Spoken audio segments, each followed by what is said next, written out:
Hello friends. दोस्तों, क्या ऐसा है कि आपकी इंग्लिश में फ्लुएंसी नहीं बन पा रही? आप सोच रहे हैं कि अरे यार मेरी फ्लुएंसी क्यों नहीं बन रही, मैं तो इतनी मेहनत कर रहा हूँ। दोस्तों, ऐसा होना स्वाभाविक है क्योंकि इंग्लिश हमारी मदर टंग नहीं है, हमारी मातृभाषा तो है नहीं।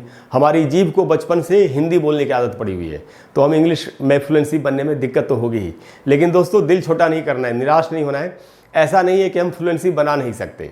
अगर आप कुछ खास चीज़ों को आजमाएंगे तो आपकी फ्लुएंसी ज़रूर बन जाएगी। दोस्तों, उनमें से एक चीज़ है टंग ट्विस्टर।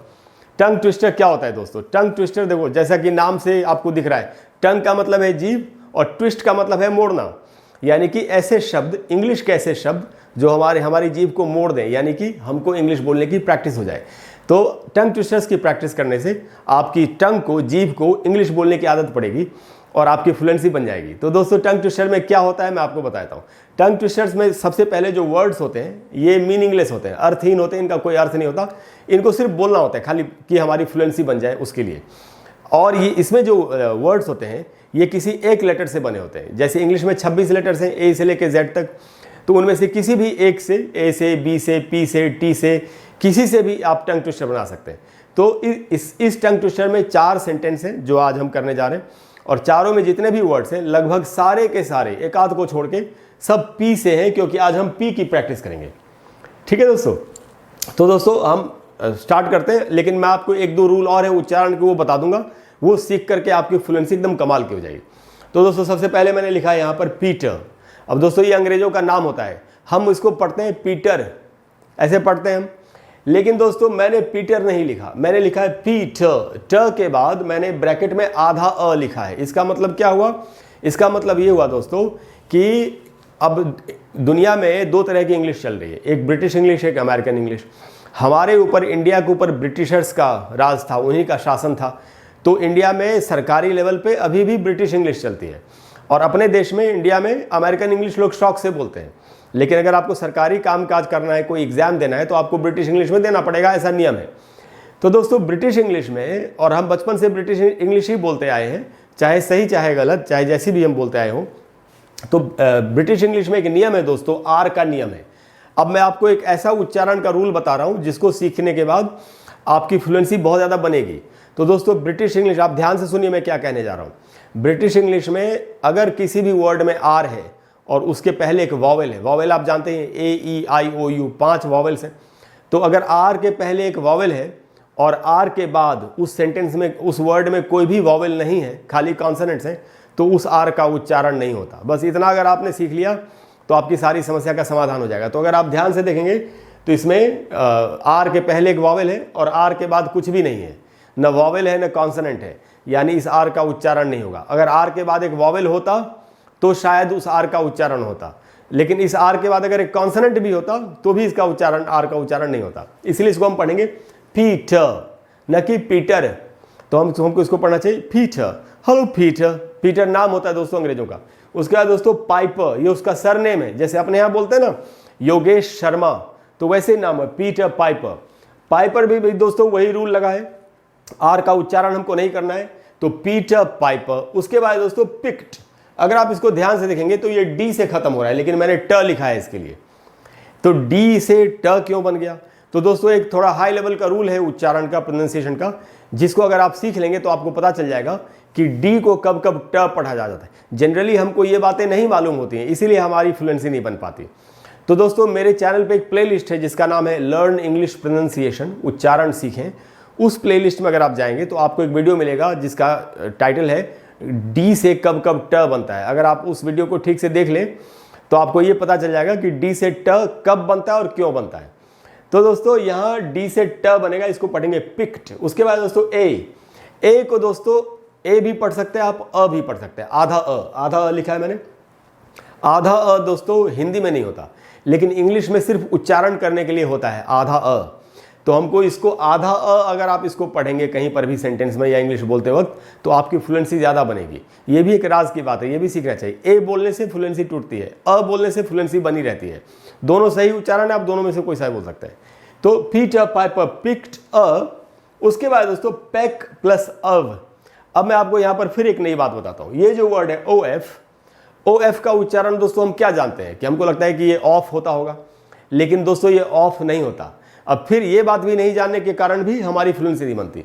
दोस्तों इस वर्ड के दो उच्चारण होते हैं, मैंने यहाँ पे लिख दिए दोनों उच्चारण, एक है अव, दूसरा है ऑब। इसमें फ का साउंड है ही नहीं, तो एफ से जरूरी नहीं है हर बार फ ही बनेगा, ये भी प्रोनाउंसिएशन के एक रूल्स में से है। तो एफ से हर बार फ नहीं बनता, कई बार व भी बनता है, तो इसको पढ़ेंगे अब या ऑब। अच्छा दोस्तों दोनों में से कोई सा भी यूज कर सकते हैं आप। अगर आप अब यूज करेंगे तो आपकी फ्लुएंसी और ज्यादा बनी रहेगी, क्योंकि अब और भी छोटा है, ऑब थोड़ा सा बड़ा है, तो मैं अब का यूज कर रहा हूं।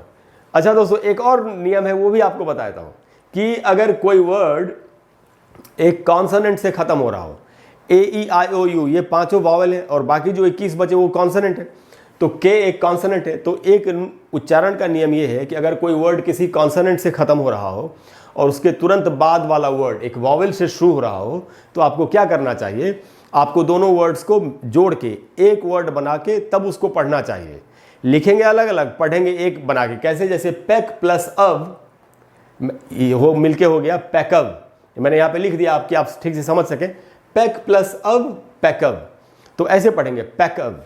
तो जैसे बचपन में आपने पढ़ा होगा संधि विच्छेद में, जैसे पढ़ा होगा आपने, सुरेंद्र का संधि विच्छेद अगर किया जाए तो सुर प्लस इंद्र बनता है सुरेंद्र।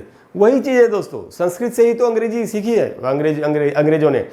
संस्कृत जो है वो दुनिया की 90% जो लैंग्वेजेज है वो संस्कृत से निकली है, तो संस्कृत के ही नियम कहीं ना कहीं हर भाषा में लगे हुए हैं। तो इसमें भी वही है, पैक प्लस अब ये होगा पैकअब। उसके बाद दोस्तों पिकल्ड पेपर्स।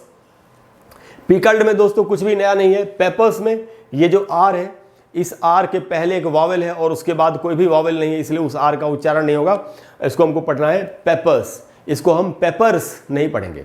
तो दोस्तों आप अच्छी तरह से समझ गए कि कैसे पढ़ना है पूरे सेंटेंस को। Peter Piper picked a peck of pickled peppers, ऐसे पढ़ना है दोस्तों। तो मैं आपको ये चारों सेंटेंसेस पढ़ के सुनाया, तो अब मैंने आपको सारे रूल बता दिए। अब हम आराम से इन चारों सेंटेंसेस को बोल के इनकी प्रैक्टिस कर सकते हैं और अपनी फ्लुएंसी को बना सकते हैं।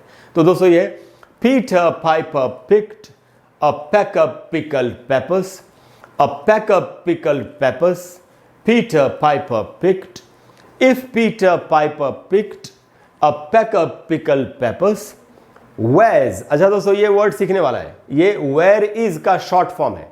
वेयर इज ही, वो कहाँ है, हम पूछते ना मनीष कहाँ है, तो आपको पूछना चाहिए वेयर इज मनीष। जब हम लिखेंगे वेयर इज फुल फॉर्म तो पढ़ेंगे फुल फॉर्म, लेकिन आप इसको शॉर्ट फॉर्म में यानी कॉन्ट्रैक्टेड फॉर्म में, कॉन्ट्रैक्शन जो होता है शॉर्ट फॉर्म में ऐसे लिखा जाएगा इसको, वेयर के बाद एक अपॉस्ट्रोफी डालेंगे और एस डालेंगे। तो दोस्तों अगर शॉर्ट फॉर्म में लिखा हुआ है तो पढ़ना भी शॉर्ट फॉर्म में चाहिए, तो इसलिए इसको हम पढ़ेंगे वेज।